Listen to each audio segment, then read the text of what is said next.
भाई साहब, बहन नाम सुनने के बाद आपको एक बार इस चीज का एहसास हो जाएगा कि बहन मतलब वो भी बड़ी बहन, मतलब कि भाई साहब वो माँ की समान होती है। अगर किसी बच्चों की माँ नहीं है, अगर उसके साथ में अगर बड़ी बहन है तो भाई साहब चाहे वो लड़का हो चाहे वो लड़की हो, उसके साथ में भाई साहब माँ का प्यार उसको जरूर मिल जाता है। लेकिन भाई साहब जब आप एक खबर सुनेंगे कि एक बड़ी बहन ने ही अपने छोटी बहनों के साथ में अपने प्रेमी के दोस्तों को बुलवाकर दुष्कर्म करवा देती है, तो भाई साहब आप इस खबर को सुन के आप एक बार टेंशन में आ जाएंगे और सोच में पड़ जाएंगे कि यार वाकई में क्या इस प्रकार का भी हो सकता है क्या।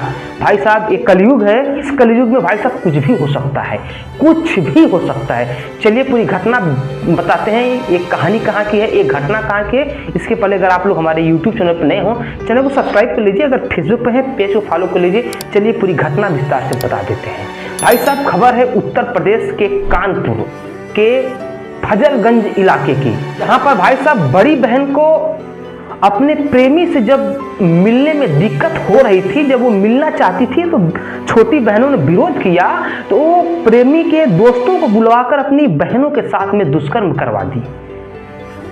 भाई साहब ये घटना आप सुनने के बाद में आपको होश उड़ जाएंगे। भाई साहब फजलगंज मोहल्ले में भाई साहब 3 बेटियां होती हैं, उनकी माँ जो है कि पहले से ही एक्सपायर हो गई होती है। माँ के मरने के बाद दादी जो है इन लोगों को पाल पोस कर सयान करती हैं, ब्याह बड़ी करती हैं। लेकिन भाई साहब एक दिन की बात होती है जब दादी राजस्थान के किसी मंदिर में दर्शन करने जाती हैं, तो भाई साहब घर में तीनों लोग ही सिर्फ होती हैं। उसके बाद भाई साहब बड़ी बहन को लगता है कि दादी तो घर पे है नहीं, तो इसमें जो है कि मैं अपने बॉयफ्रेंड के साथ में मिलजुल सकती हूँ, मेरी बहनें हैं तो मैं उनको मैनेज कर लूँगी।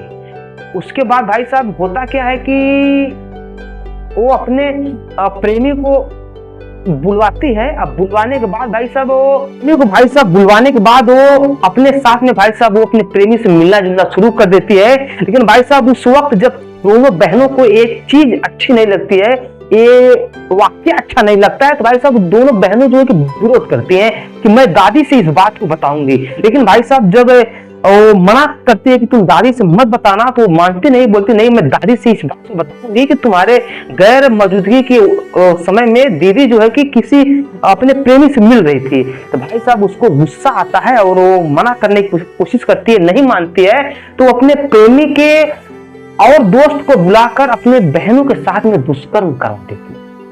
उसके बाद भाई साहब ये दुष्कर्म कराने के बाद उसके बाद भी उनकी बहनें जो हैं दोनों टूट जाती हैं, शर्म के मारे उनका हौसला टूट जाता है। उसके बाद भी वो सब बोलती हैं कि मैं दादी से सब घटना बताऊंगी कि तुम अपने साथ साथ हम मेरे साथ भी क्या करवाया है। उसके बाद भाई साहब उस बड़ी बहन को बहुत ज्यादा डर जाती है, सहम जाती है। उसके बाद उसको लगता है कि बहनें जो है कि बोल देंगी दादी से, वो भाई साहब इस डर के वजह से वो जो है कि सुसाइड कर लेती है। लेकिन सुसाइड करने के बाद भाई साहब दोनों बहनें जो है कि डर जाती हैं।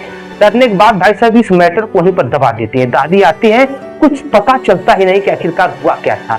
लेकिन भाई साहब जब कुछ दिन बीतता है तो जो लड़का इन दोनों बहनों के साथ में दुष्कर्म किया था, उसके मन में फिर से भाई साहब हवस की भूख जो है कि जागने लगती है। और भाई साहब एक दिन वो फिर से पहुंच जाता है इस घटना को फिर से अंजाम देने के लिए। लेकिन भाई साहब उस दिन वो दोनों बहनें विरोध करती हैं और उसके बाद अपने दादी से सारी कहानी को बता देती हैं कि दीदी अगर मरी थी तो इसके कारण मरी थी। उसके बाद भाई साहब जब दादी इस घटना को सुनती है तो उनके होश उड़ जाते हैं, उनके पैरों तले से जमीन खसक जाती है। उसके बाद भाई साहब वो पहुंचती हैं अपने नजदीकी पुलिस स्टेशन पे, प्रशासन के बाद में जाकर पूरी सच्चाई बताती हैं। उसके बाद भाई साहब प्रशासन जो कि एक्शन में आता है और वो जो मृतक बड़ी बहन का प्रेमी और ये जो और उसके दोस्त दोनों को गिरफ्तार कर लेता है। उसके बाद छोटी बहनों का भाई साहब वो छोटी बहनों का भी मेडिकल करवाता है। मेडिकल करवाने के बाद भाई साहब जो रिपोर्ट आता है उसके हिसाब से कार्रवाई होती है। लेकिन भाई साहब ये घटना यहीं पर समाप्त